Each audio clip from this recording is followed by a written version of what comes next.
Bonsoir, bienvenue à tous. Nous sommes le mercredi 16 mars. Je vous donne les titres de votre journal. Intempéries encore et toujours, même si l'épisode pluvieux touche à sa fin. Le risque de crue localisée reste important dans la région. Météo France maintient donc son alerte orange. Des précipitations sous forme d'averses vont se poursuivre sur le département. Et les précaires se rebiffent.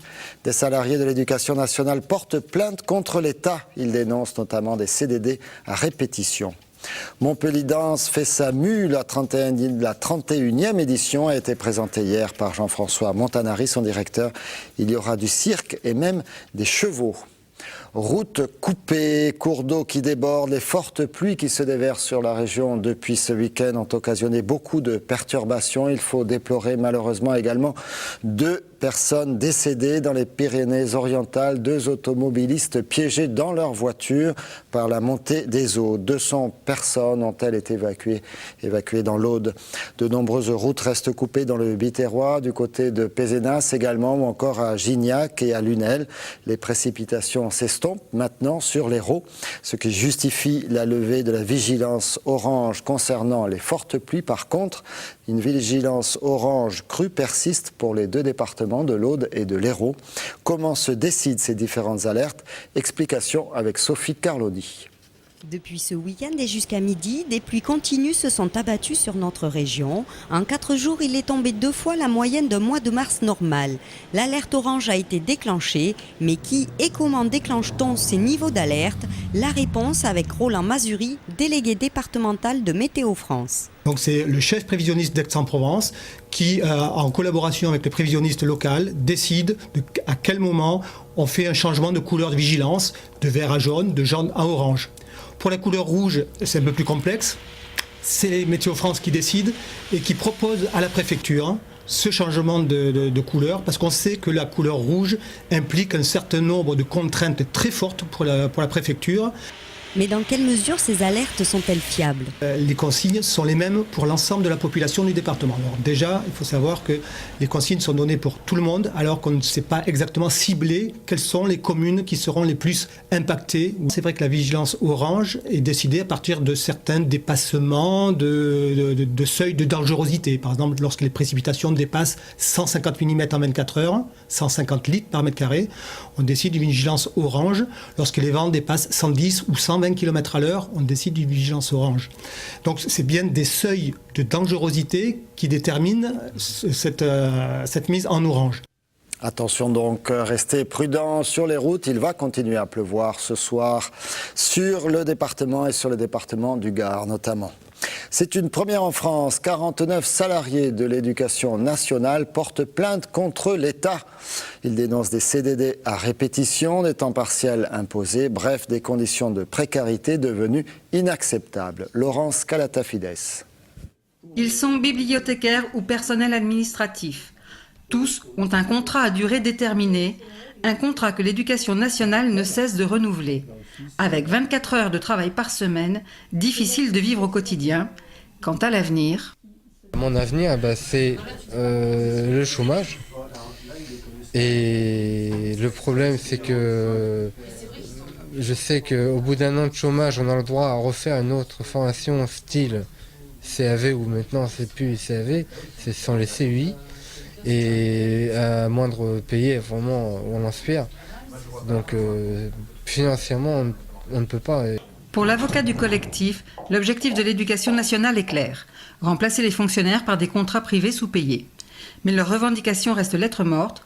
Et aujourd'hui, beaucoup de ces salariés arrivent en fin de contrat. L'action collective de terrain n'a pas suffi, n'a pas permis de dénoncer cette situation de précarité d'emploi orchestrée sous couvert de l'éducation nationale par la loi et par l'État, que donc nous sommes obligés les gens concernés, les salariés concernés sont obligés de porter leurs problématiques individuelles, mais qui est générale finalement, qui touche un très grand nombre d'entre eux, devant la justice pour que, entre guillemets, justice soit faite. Il faudra attendre le mois de juin pour connaître le dénouement de cette action. Si les 49 de l'Hérault obtiennent gain de cause, alors les 46 000 salariés précaires de l'éducation nationale pourraient bien leur emboîter le pas. Une journée porte ouverte pour faire connaître les métiers qu'offre le sport aux lycéens. C'est ce qu'a proposé toute la journée l'UFR STAPS de Montpellier. Ça s'appelle la journée Planète STAPS et c'était la 2e émission. On peut vivre du sport sans forcément être footballeur professionnel, comme nous l'explique Jean-Paul Martinet, professeur au micro de Bastien Amalou. Aujourd'hui, il y a un éventail de préparation à des métiers très différents puisque nous avons 5 grands départements.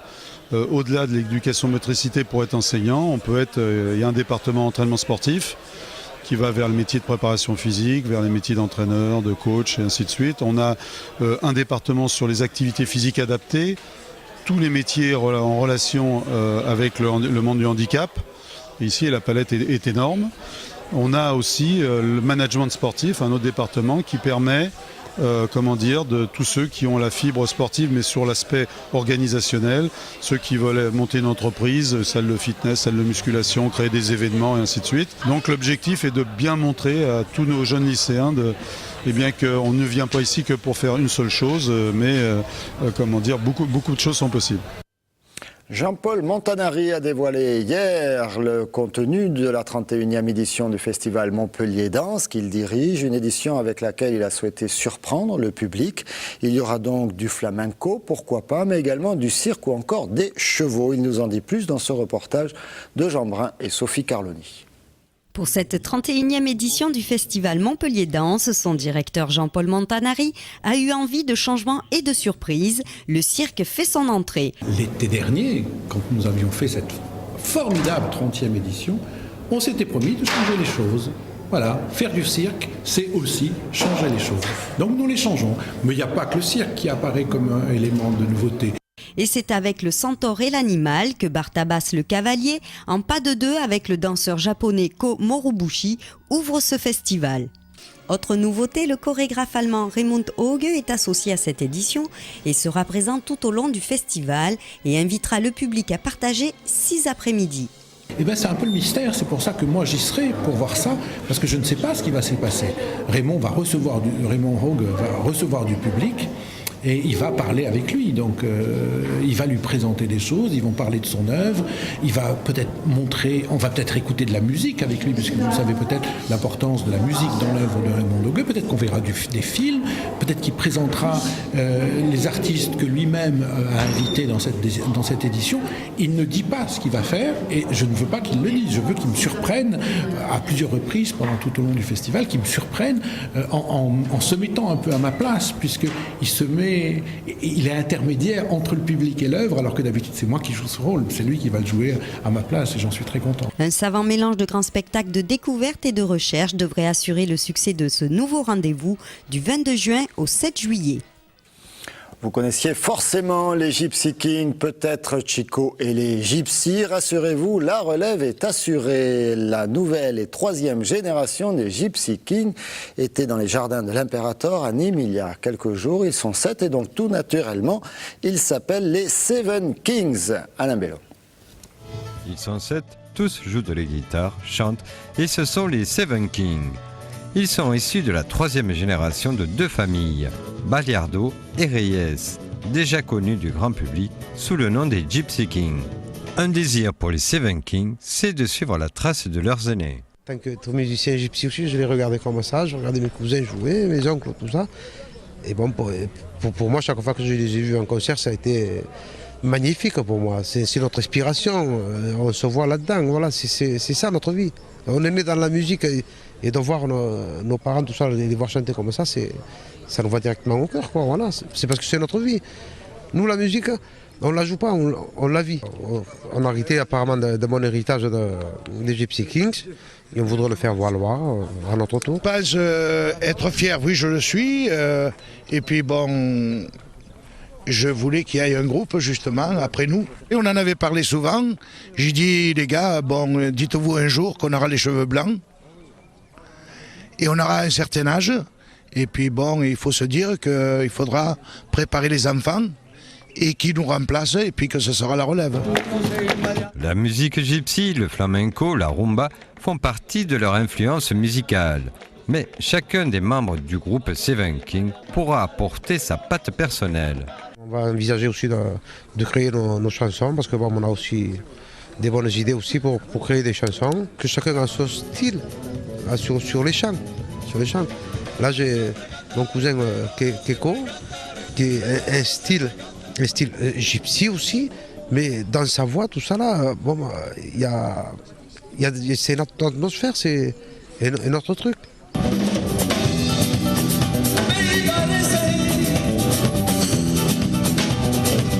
On parle dans des bonnes conditions, on est tous cousins germains dans le groupe. On est unis, voilà, c'est toute la même famille, c'est ce que je vous disais tout à l'heure. On est 7 chanteurs, 7 guitaristes. Déjà, bon, c'est des compositeurs, déjà c'est leur musique, leur chanson, et ils ont beaucoup de talent. Donc c'est pour ça qu'on a formé ce groupe, les Seven Kings, et je pense qu'ils méritent de travailler et d'avoir la relève.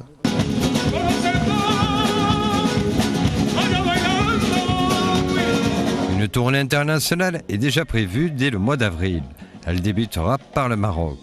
La sortie d'un CD est déjà prévue, mais là, il faut attendre la fin de l'année. Une belle histoire de famille, vous l'avez compris. Quelques informations sportives pour terminer avec du handball. Depuis quelques minutes se déroulent à l'Arena de Montpellier les quarts de finale de la Coupe de France qui opposent le MHB à Chambéry. Attention, match qui s'annonce serré. Chambéry est le leader invaincu du championnat de France. Montpellier est deuxième. Seule défaite de Montpellier, c'était face à Chambéry, vous l'avez compris. Donc il faudra que l'équipe de Montpellier reste sur la forme que les joueurs de Patrice Canaillé ont pu montrer lors de ces derniers matchs pour l'emporter face aux Savoyards. Notez aussi que dans quelques minutes, à 20h, l'équipe de LAT BLMA en basket recevra Calais pour le compte de la 21e journée du championnat de France. Il faut battre les Calaisiennes pour rester en tête du classement. Pour l'instant, les Montpelliéraines n'ont jamais vraiment quitté le podium. Dernière recommandation avant la fin de ce journal, faites attention sur la route. Météo France maintient son alerte orange pour les crues, même s'il y aura encore des averses, notamment dans l'est des départements de l'Hérault et dans le Gard, jusqu'à demain. Demain, ça devrait se dégager avec Mistral et Tramontane. À suivre Éco-Sud, on s'est intéressé à la semaine nationale de l'artisanat. Merci de votre fidélité à TV Sud. À très bientôt à tous sur notre chaîne.